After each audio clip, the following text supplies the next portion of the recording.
dojo. We'll tackle in the morning those, which should be fun. So please, do you remember how these things go in the past? Join, ready to collaborate and learn.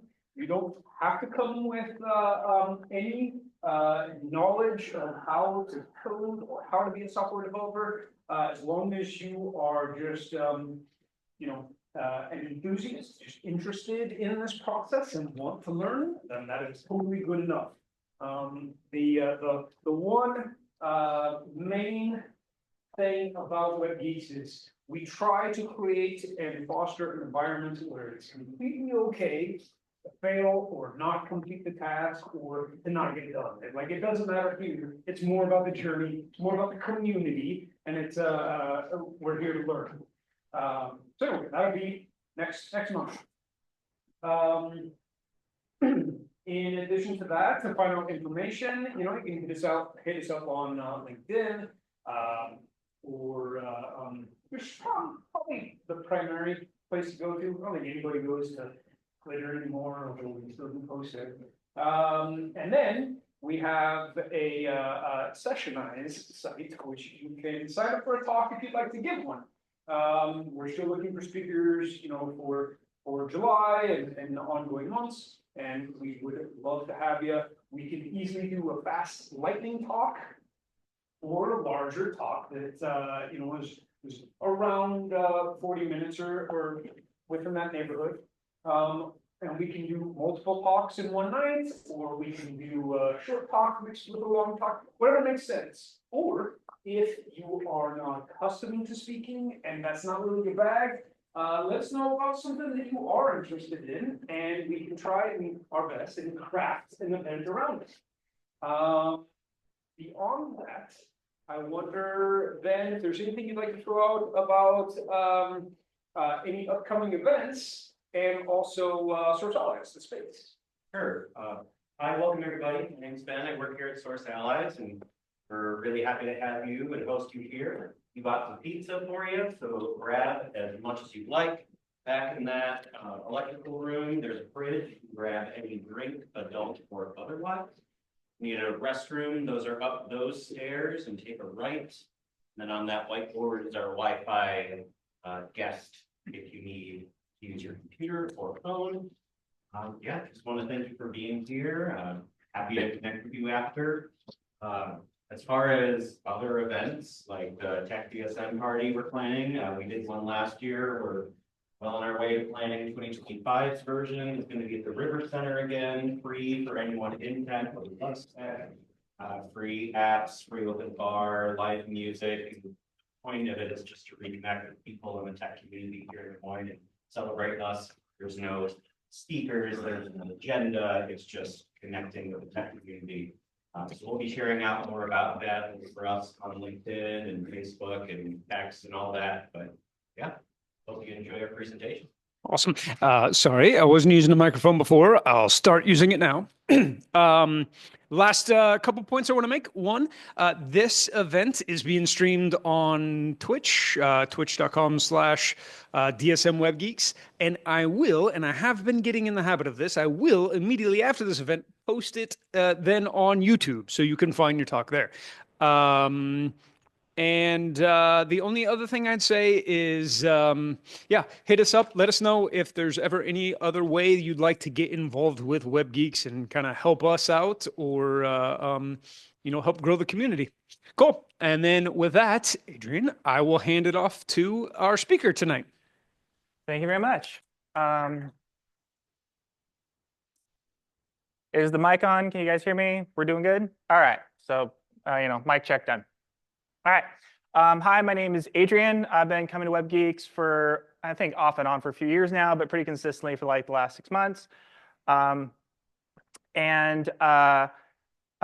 you all for kind of giving me a chance to talk about this project that has been a big part of my life for a long, ridiculously long time. So the title of the talk is Mocking to Making. And I'm going to kind of give you a little bit of a background about myself. I actually started making websites in 2004, and that was back in the Flash days where everything was Flash, and it was this kind of fun, involved, entertaining kind of medium that we got to play in. I went and got a graphic design degree after that, kind of inspired by my experience building websites. And I didn't really plan on going back into web design, but I kind of got pushed back into there. And that kind of started me on a journey into kind of UI and UX and kind of starting to understand the nuance of visual design in the web medium. But I kind of always found myself gravitating back towards making things.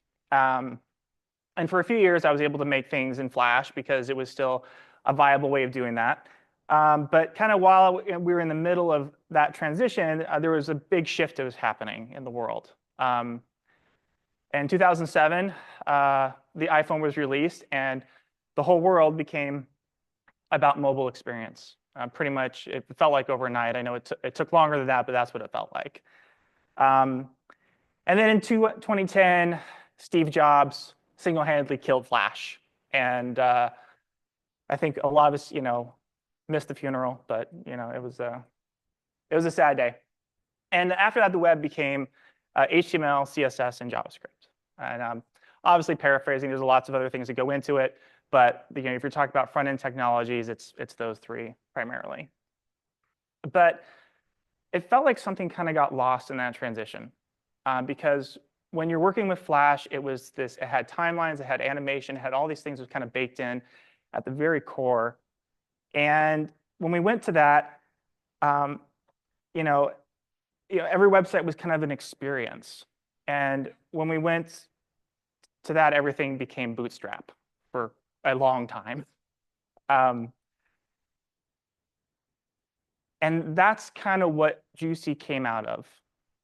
This is my app. And the idea of it is to try to reclaim and kind of put tools into people's hands so they can kind of be visually creative with web technologies again. But it's not to displace the web. It's not trying to create a sandbox that everybody has to play in. The goal, and this is really what Flash did badly, is that they said, hey, everybody, we built a sandbox and you have to come play in it. You have to play by our rules. You have to use our language. You have to use our framework. You have to use our everything. Jucie has different goals. Jucie's goals are to embrace what you guys are already using, what we are already using to build web technology. Its goal is to embrace the open source and to adapt to developers, to not say, hey, this is how you have to build, but to say, how do you want to build? Let's put a tool in your hand to let you build better. So kind of question is, why am I up here giving this talk? Jucie was built almost exclusively by me. Chris actually has sat with me many, many times as I talked through the idea and pitched things to him and asked him if there's ways of doing things, and even asked him some math questions about vectors and cosines and things for scaling. And he was very kind and did a lot of patient listening to my ramblings. But honestly, you guys are the first people to ever see this in public. And so what I'm looking for is kind of a dialogue. I really do want feedback from you guys and input. Things I could do differently, things that I haven't tried yet, things I haven't thought of. So this is Jucie. Jucie is an acronym. It actually stands for JavaScript Unified Composable Interface Engine. And I want to be really clear that there's a couple things that it's not. It's not a design to code. This is not here's a Figma file and it generates HTML. It's not a code generator, and it's not a visual to code converter. It's not any of those things. Everything you're seeing is HTML, CSS, and JavaScript. Every single piece of it, everything you're going to see on the screen. This is what it looks like today. This is an app that I was actually building just earlier today. And I'm going to try to kind of do a balance here. I'm just going to try to talk about the technology about it, how I built it, some of the underlying things, but also I just want to kind of demo it for you guys and kind of see what you think. So this is the interface and what Jucie looks like. Jucie is composed of basically 3 distinct parts. What you have is the studio, which is the interface that you're actually interacting with. the center is the stage, and each one of those applications you're working on is actually an iframe that the studio is communicating with. And then it has a worker that I offload a lot of the heavier computational tasks to, including a canvas overlay that provides a lot of visual information about what you're doing. And then everything is stored in IndexedDB. So, and that's part of Jucie's core, is that it's designed to be an offline first design program. So everything that you work on, everything you do, is actually stored on your computer in IndexedDB first. And then it has a syncing ability to sync to servers elsewhere, and also a peer-to-peer capabilities. I chose this model because it's safe by default. It means that the information that you're working on is on your local machine, that it is not sitting out there in the cloud somewhere. It can't be cracked. It can't be hacked into. It's all sitting there locally to you. Jucie also integrates with other frameworks, React, Vue, Solid.js, Redux, and MobX, just to name a few. And its very core is designed to be extendable. And I'll kind of talk about what that means in a little bit. So here we kind of have two different divergent paths. I'm going to kind of let you guys decide, actually. So these are the three core technologies of Jucie, and I can kind of go in depth into each of them. Or I can demo Jucie for you right now. Demo? Demo? All right. So this is a to-do app that I built this afternoon in Jucie. Please forgive my spelling. Very, very simple.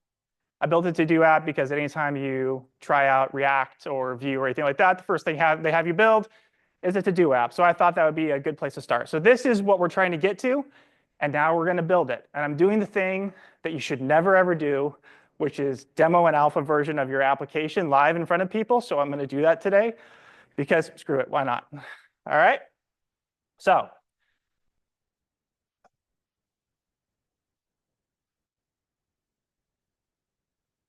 all right, blank canvas, blank project. First thing you have to do, we have to pick our screen, what we want. So this is our first page, page 1. Everybody with me so far? And then the first thing we need to build a to-do app is an input. So we're going to drag an input over here. And then we're going to add a button. So again, these are not Figma. This is not Canvas. This is all HTML, CSS, and JavaScript being written in real time in front of you right now. So we've got an input, and let's go ahead and bind that input to some data. So I'm going to go ahead and just create a quick data bind. Is everybody familiar with data binding, two-way data binding in React and Vue and those types of systems? All right, everybody's good? All right. So I'm going to go over here, going to create a new value. I'm going to call it text. And then I'm going to go into the content. Just use mustache templates.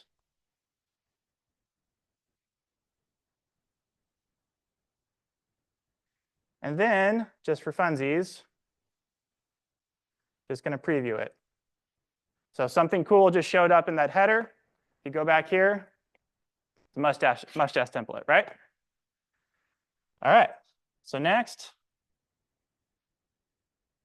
we're going to go ahead and set up the events for the input here. So on input, we're going to set the value of text to be whatever you're typing into that input.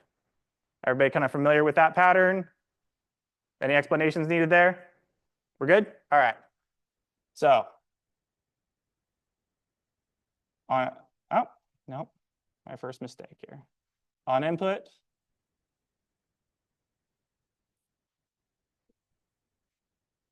now the local scope provides the raw values, and it also provides a really generic function called set value. So we're going to bring in set value. We're going to tell it we want to set it to text. All right. So now on input, it should, fingers crossed here, should set text to whatever we're typing in there. And that should show up. So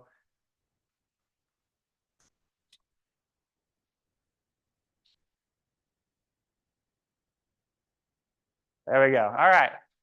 So we got a simple two-way data binding working, right?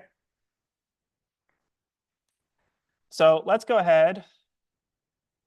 To do a to-do, we have to be able to type something in. We have to be able to add it to a list. And this is where it gets complicated, and I'm probably going to fail. So, if I do fail, bear with me. But this is probably, if this is going to mess up, this is where it's going to happen. So in order for this to work, I'm going to bring in a main element right here. I'm going to go in here. I'm going to just add another heading right here. And obviously, I built the system, so I'm pretty familiar with how it works. But I'm going to try to explain it. So if I go too fast or I'm missing something or I'm not clear about what's going on here, please slow me down. I'm happy to kind of explain. So what we're going to do right here is we're going to create a new value called to-dos. We're going to set that to be an array by default. And then we're going to create an action here called add to-do. When the values and getters and all those are brought in, they're always brought in as functions. It's part of the reactivity system. I've been exploring ways of abstracting that out so that, let's say, you can have a proxy that calls the functions or other things, so you can kind of manipulate this data differently. But for right now, we're just using it in its pure raw state because it's easier just to do that for right now. So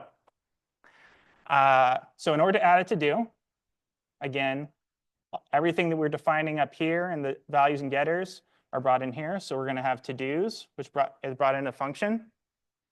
We're going to have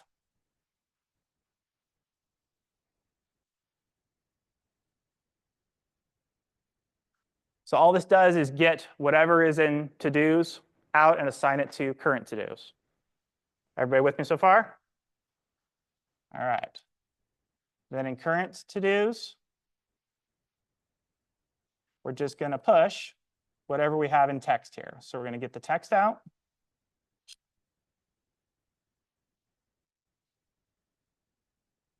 And then the way it's set up is that if you call the function with 0 arguments, it just returns a value. If you call the function with an argument, it just sets that value to be whatever that is. So in this case, we're just going to pass text in as to-dos as current to-dos.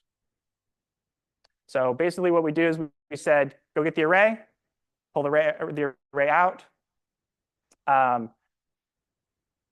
push the new value in there, and then put it back. Pretty simple cycle. Is everybody pretty clear about that? Any questions? All right, I'll keep going then. So now we've just have the ability to add a new item to our to-do list, but now we have to bind it to something that's repeating. So have this nice little repeat toggle here. This opens up, and all you have to do is set this, which is just a basic for, to whatever you want. So in this case, to-dos.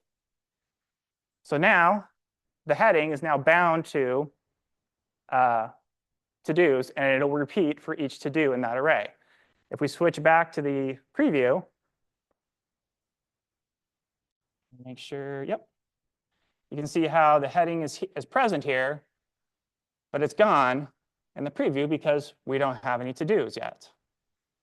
So, and now we have to make sure that all this is set up, what to do. We got the button here, the binding, and we have to add the click event. So on click, and we're just going to straight up call add to do. Everybody clear so far? All right. So if this works, whatever I type into the input should show up in the text. If it doesn't, sorry. So let's see.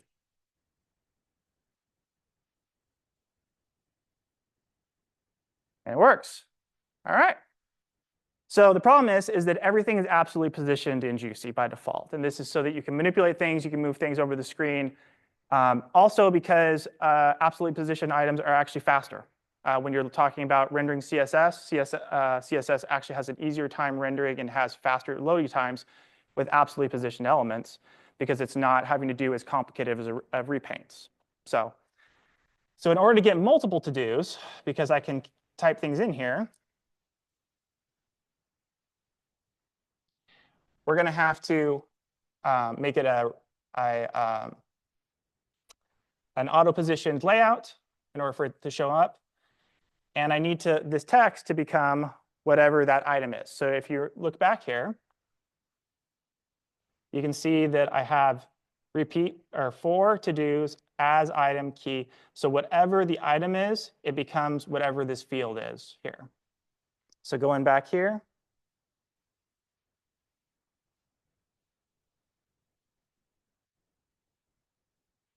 so now whatever we push to that array now becomes whatever that value is, or it should. There we go. Make sense? All right. So now the process for making an auto layout in Jucie is very, very complicated. What you have to do is you have to go over here, you have to click on this drop down and switch it to default, and now it's an auto layout. So, so now we can add multiple to-dos.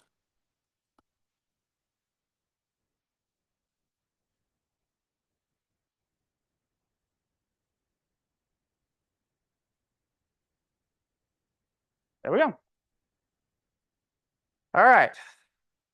So that's the basics of data binding in Jucie, how data works. And its goal is to have parity with systems like React, with Vue, which have loops and things like that built into them, but also to work with them. So I really wish one of my goals for tonight was actually be able to show you how I could bring React and Vue components into this. However, I totally chickened out, and I had a big deploy issue last week that totally ate up my time, and I did not have time to get it. I can tell you that React and Vue components do work in this. I had them working at the beginning of the week last week, but not at the end. So it's coming very soon, and I'm really excited about that feature because not only can you use React and Vue components, but you can actually use them side by side. You can actually nest them inside of each other as well. So I had to do some pretty complicated backflips to make that happen. And bring in libraries like Vuetify and Material UI are just whole projects in and of themselves because of all the specifics about how they have to be configured, ways of adding theming, things like that have to be kind of added into the interface. But that is kind of one of the near-term goals, is to get that working. So that is the basics of Jucie, is essentially drawing web apps in real time, using an interface that is based very much and should be familiar to people who use Figma and Sketch and Illustrator. And so kind of that is kind of the basics of it. So I can go further with the demo, or I can kind of go back and start talking about some of the underlying technologies here. But before I do, does anybody have any questions, comments, things that they're kind of curious about right now that I could answer before we dive back in?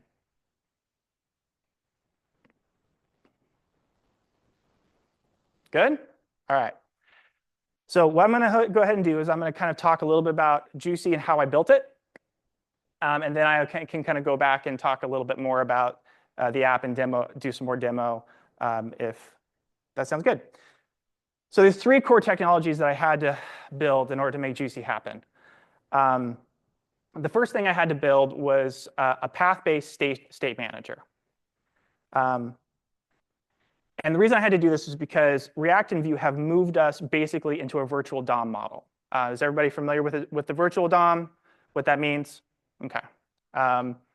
So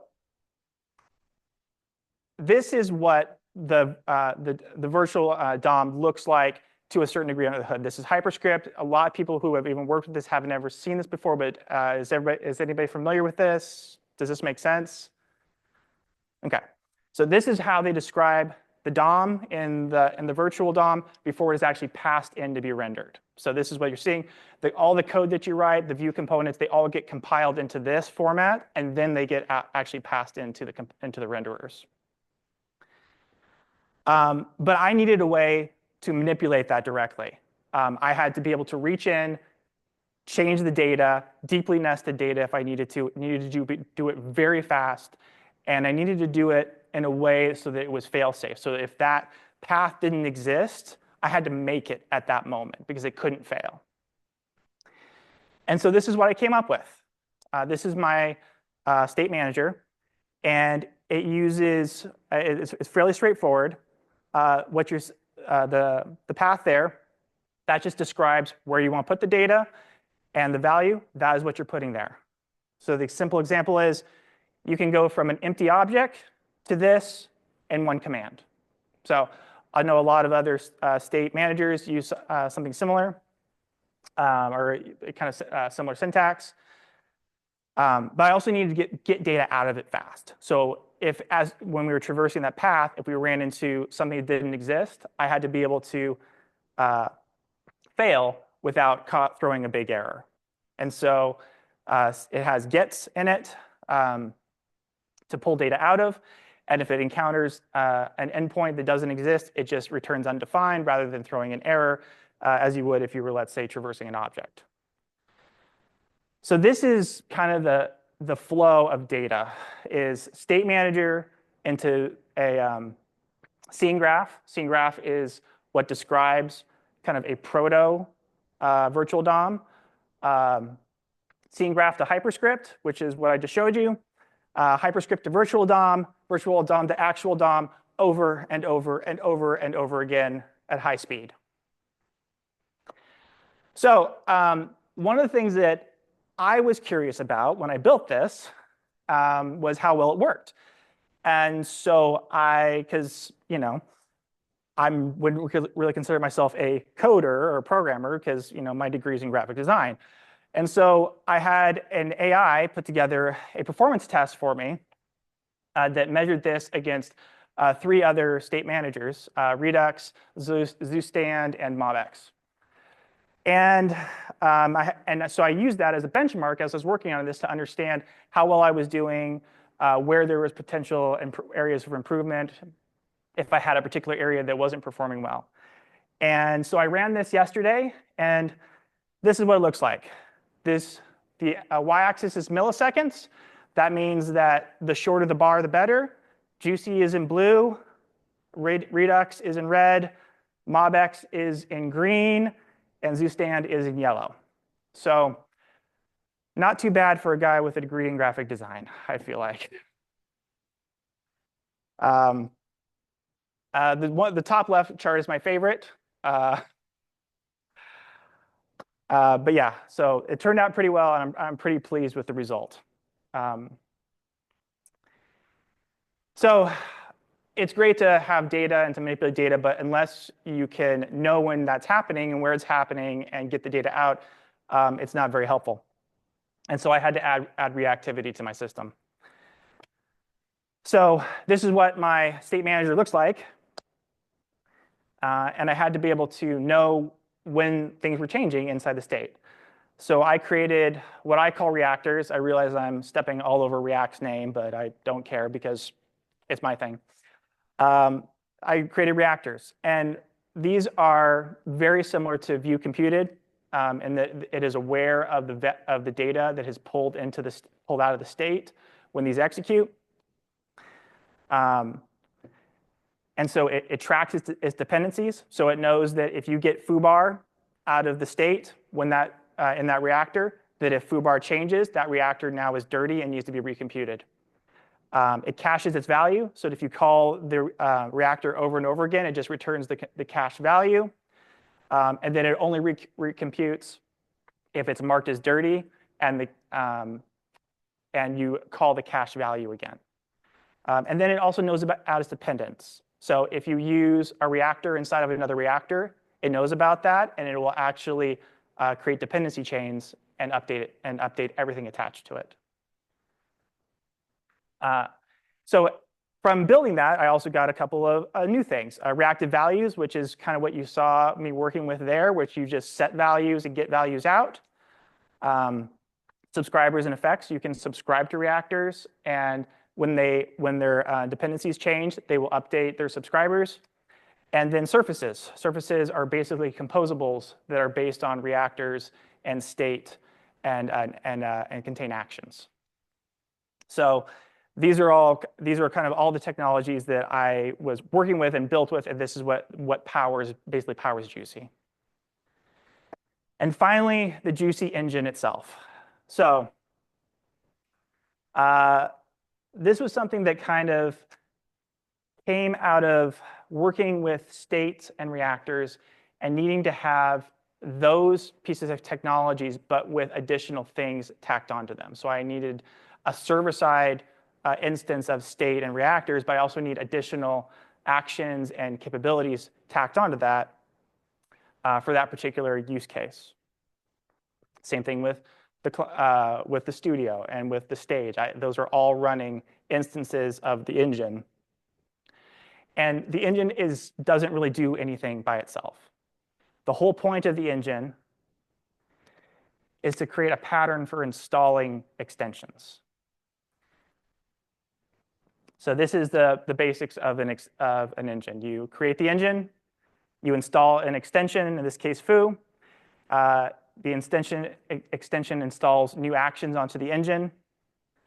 And then inside the engine, or inside the extension, it passes the engine, and then it also calls the action, and it also can handle middleware as well. So this is what the stage renderer looks like. So I built each one of these extensions. They all communicate with each other. They all talk to each other. They all pull from the same state. And this is what actually renders Jucie. So the app that you're watching, this is the technology stack that renders it. You can configure them on installation, so you can have an engine that is configured differently for different instances. They can actually list each other as dependencies, and they define actions and middleware that is installed onto the root engine. So this gave me the flexibility of building these out, and so far I've built 30 of them. And they each serve a very specific purpose. You can see that I have in here a socket IO server. I also have a signal server for setting up WebRTC, storage servers for managing S3, IndexedDB, Minio, and several other technology stacks. And the reason I did it this way is because I want other people to write extensions. I want people to write things that can be plugged into the core Jucie renderer and into its architecture and be able to extend and build on what I've built. So you kind of saw what I have today, what's coming next, peer-to-peer. So basically syncing to IndexedDB storage in real time over WebRTC, React, Solid, JS, and native Jucie components. Material UI, Beautify, libraries available inside Jucie to build with. Bootstrap and Tailwind, I'm working on including both of those as visual or as CSS libraries. Cloud storage through S3, Firebase, Minio, etc. And then private and seekable organizations. And you guys remember how I said that everything is stored in IndexedDB? The reason I picked that was because IndexedDB is stored on a per domain basis. So in the future, you will be able to have a private domain, a private subdomain, and all of your information will be, even locally, safe on that, because if you deny access to that subdomain, the person can no longer access that data. So that's what's coming next.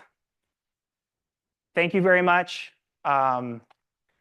This was Jucie. This has been many years of my life. If you would like to try it out, you're welcome to. Just go to juicy.app. You can put in your email and sign up for the alpha. And if you want to take the QR code, it just takes you there. Also, I'm part of a group called the Indie App Makers. It's a Discord, and it's just people like me who like to make things. Juicy is the 5th app that I've built and launched myself. There's several other people on there who just like to make things. And so we are created a group to share information, possibly do events in the future or stuff like that, but just be able to give feedback, ask questions, things like that. So if anybody else is interested, you're more than welcome. It's very, very low pressure. And yeah, thank you so much. Appreciate it. Any questions? I know the last part was kind of a data dump there, but.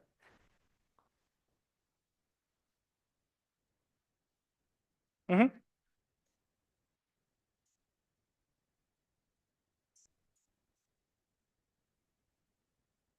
Mm-hmm.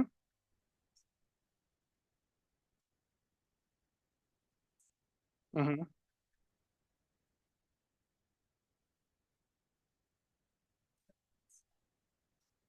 Mm-hmm. Okay.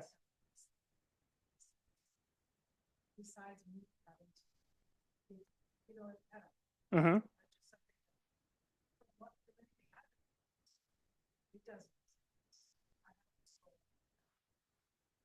Are you talking about like, yeah,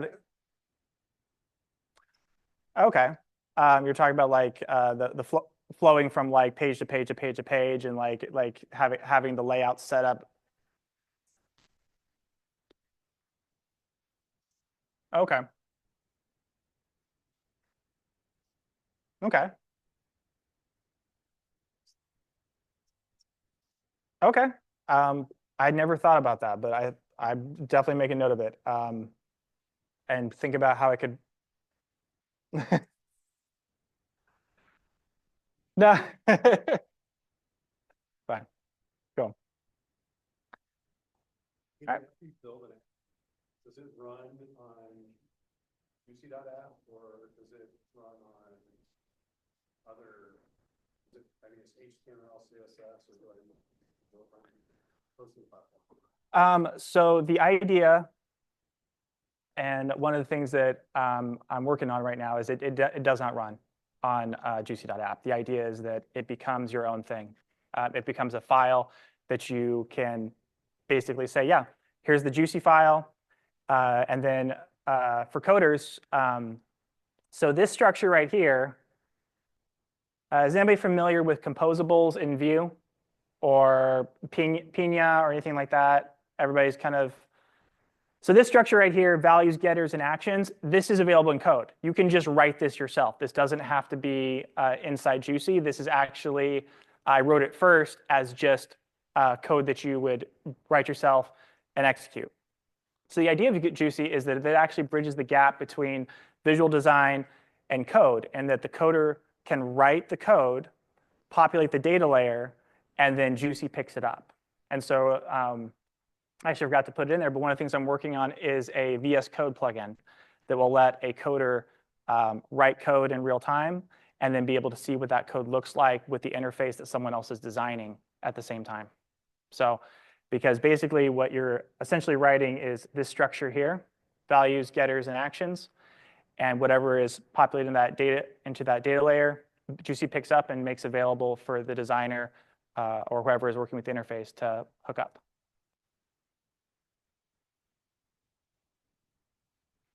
Yeah. A little bit, little tiny bit. Mm-hmm.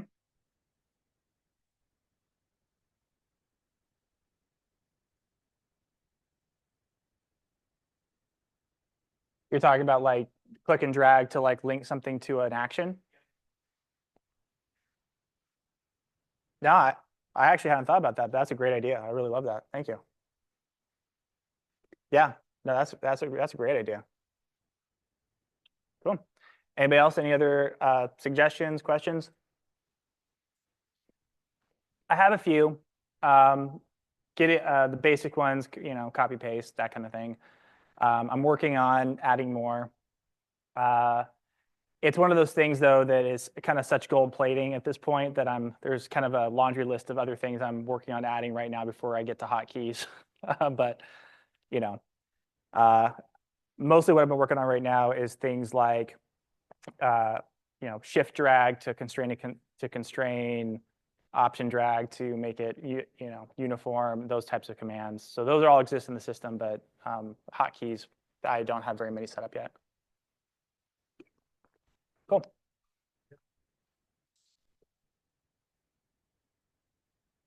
Capabilities in terms of CSS. So on those two elements down at the bottom, maybe Mm-hmm. you can just like play a little bit with show us like positioning. Yep.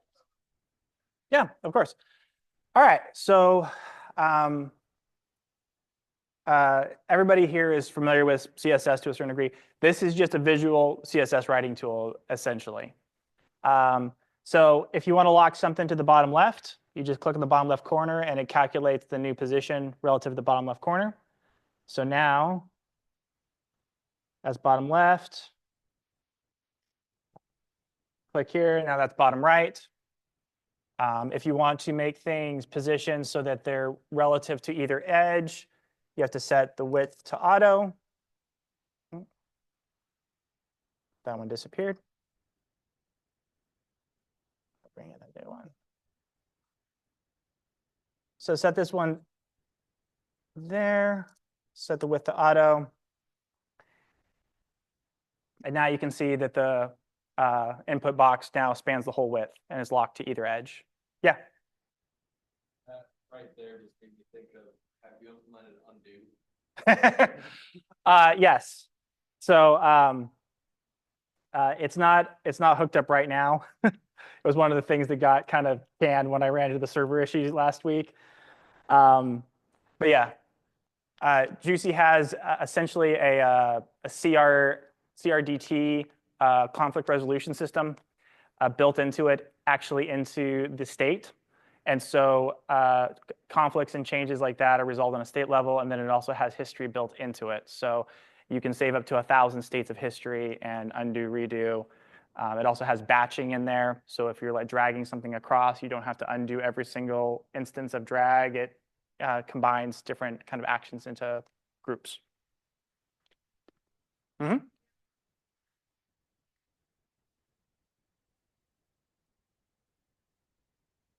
Not yet. One of those things I actually had working last year, but got kind of lost in the shuffle in one of the rewrites. So yeah. Flexbox container. Okay. Yeah. If you look here at the auto layout, you actually have default, which is just makes everything kind of default layout, and then you have flex and grid. If you set it to flex, you get all the different, different flex goodies that are available to you.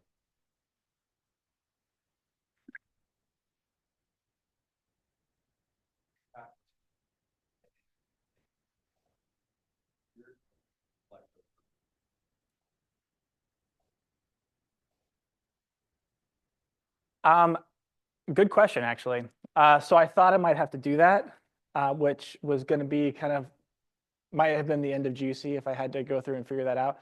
I found some really great NPM libraries that actually list it out. So you can pass in a div, you can pass in a button. That's actually how different things like the events here, the events are actually populated based on what is available for that particular type of element. So found some really great libraries out there that are really simple, and they just output like, here is what is available for this specific element type. So. Yeah, I can see that being really important for accessibility. Yeah, and it's one of those things too that I mean, you can kind of see here, like on for the input type, like you have all the kind of different ones available. Also things like you can't put the same element on it twice, so like filtering out what's already been put on there, things like that. I don't think I have ARIA labels in there quite yet, but it would be a pretty easy thing to add, just expanding that, adding that list, or adding them onto that list.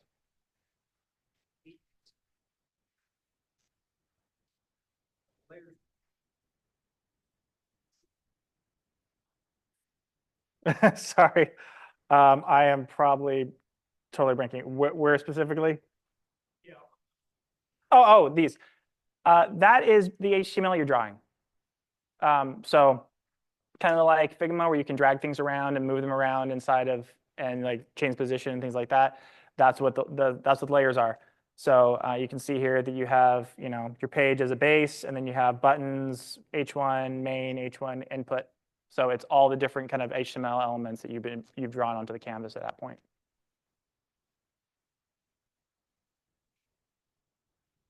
Anybody else? Yeah.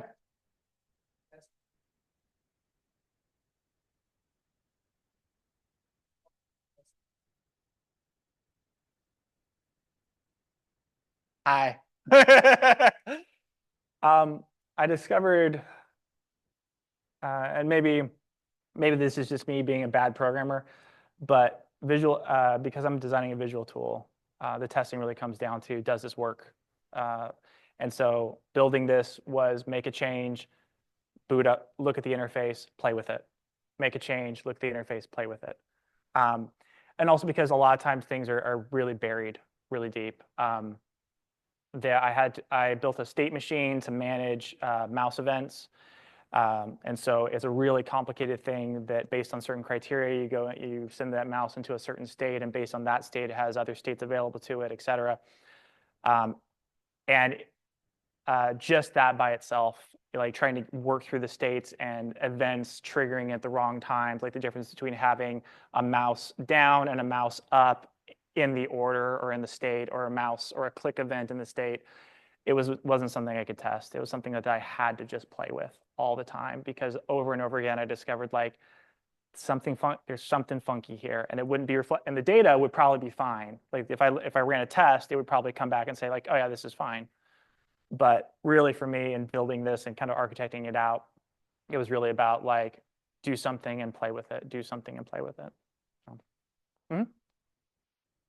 Assume it's like top-tier for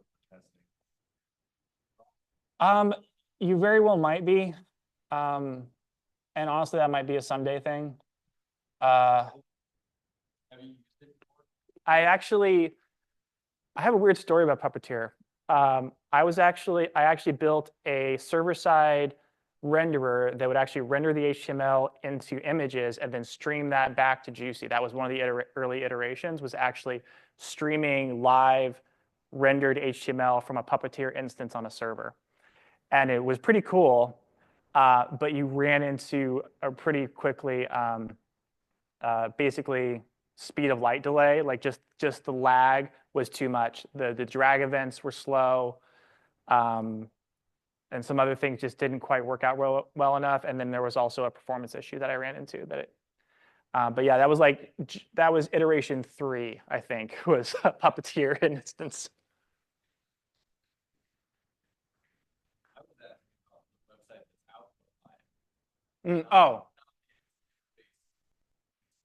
output line. No, I haven't done that yet. I was thinking about doing that for taking screenshots. So like stream it to there, take a screenshot of it, and then stream it back.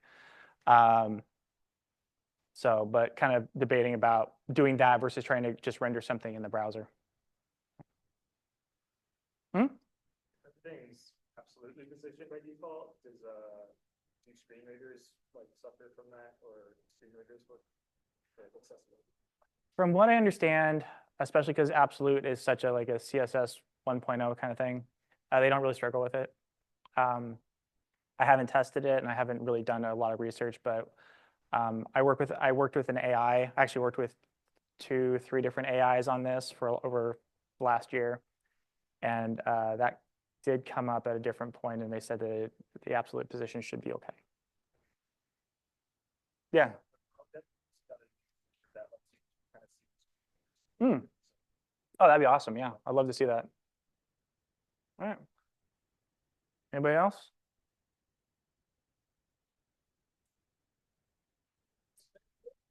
All right.